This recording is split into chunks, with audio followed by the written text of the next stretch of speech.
Hello friends, good afternoon. இன்றைக்கி எங்கள் வீட்டில் என்ன லஞ்சுன்னு பார்க்கலாமா? காலையிலேயே காயெல்லாம் கட் பண்ணி வச்சுட்டேன். அரிசி பருப்பு சாதம் தான் செய்ய போகிறேன். சைட் டிஷ்க்கு எக் ஃப்ரை பண்ண போகிறேன்.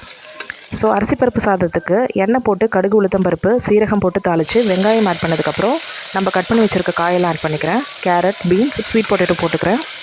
இந்த காய் நல்லா வதங்கினதுக்கப்புறம் வீட்டில் இறச்சி குழம்பு மிளகாத்தூள், உப்பு இது மட்டும் தான் இன்றைக்கி சேர்த்துக்க போகிறேன்.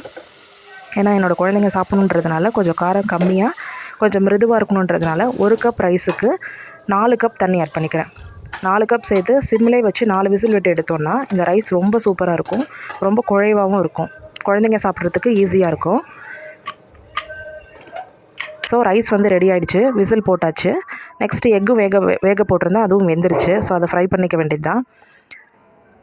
என்னோடய ஹஸ்பண்ட் வந்து கார்போஹைட்ரேட் சாப்பிட்றதில்ல. ஸோ அதனால் அவங்களுக்கு காலையிலே ப்ரோக்கோலி கட் பண்ணி வச்சுட்றேன். ஸோ அதுதான் செஞ்சிட்ருக்கேன். பட்டர் போட்டு வெங்காயம் போட்டு வதங்கினதுக்கப்புறம் ப்ரோக்கோலி சேர்த்து பெப்பரும் உப்பு மட்டும்தான் இதில் நான் சேர்ப்பேன். சேர்த்து காய் வெந்ததுக்கப்புறம் இறக்கிட வேண்டியது தான். ப்ரோக்கோலி வந்து அதிகமாக சேர்த்துக்கிறது ரொம்ப நல்லது ஃப்ரெண்ட்ஸ். ஏன்னா நான் யூஸ்வலாக ப்ரோக்கோலி வந்து செய்யவே மாட்டேன். அதை லாஸ்ட்டாக வேஸ்ட்டாக போகிறதேன்றதுக்காக செய்வேன். பட் அதில் வந்து vitamin A, K, vitamin C, அப்புறம் ஃபைபர், பொட்டாசியம்னு நிறைய ஹெல்த் பெனிஃபிட்ஸ் இருக்குது. இது சாப்பிட்றதுனால ஆன்டி கேன்சர் ப்ராப்பர்ட்டிஸ்னு கூட சொல்கிறாங்க ஃப்ரெண்ட்ஸ். ஸோ இது சாப்பாட்டில் அதிகமாக யூஸ்வலாக சேர்க்குற காயை விட இது அதிகமாக சேர்த்துக்கிட்டா ரொம்ப நல்லது.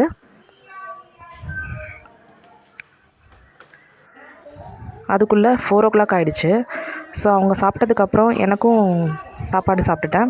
நானும் சாப்பிட்டுட்டு காலையிலே வந்து துணியெல்லாம் துவைச்சி வச்சுருந்தேன். ஸோ அதெல்லாம் நான் காய போட்டுட்ருக்கேன். பசங்க அங்கே வந்து விளையாண்டுட்ருக்காங்க. அவங்க வந்து பார்த்திங்கன்னா பார்பியோட ட்ரெஸ்ஸையும் துவைச்சி போடு, அதையும் வந்து வாஷ் பண்ணி வைன்னு சொன்னாங்க. ஸோ அதனால் அதுவும் க்ளீன் பண்ணி எல்லாத்தையும் காய வச்சு எடுத்து வச்சாச்சு. ஸோ என்னோடய ஈவினிங்கில் இன்றைக்கி அவ்வளோவா எந்த வேலையும் இல்லை. வாஷ் பண்ண வேண்டிய துணி, மடித்து வைக்க வேண்டிய துணி அது மட்டும்தான் இருந்தது. ஸோ டீ குடிக்கணும் போல் இருந்துச்சு. ஸோ நானும் என்னோடய ஹஸ்பண்டும் டீ போட்டு குடித்தோம். இதுதான் என்னோடய இன்றைக்கி full day routine. So video பிடிச்சிருந்தால் லைக் பண்ணுங்கள் ஃப்ரெண்ட்ஸ். தேங்க்யூ. பாய்.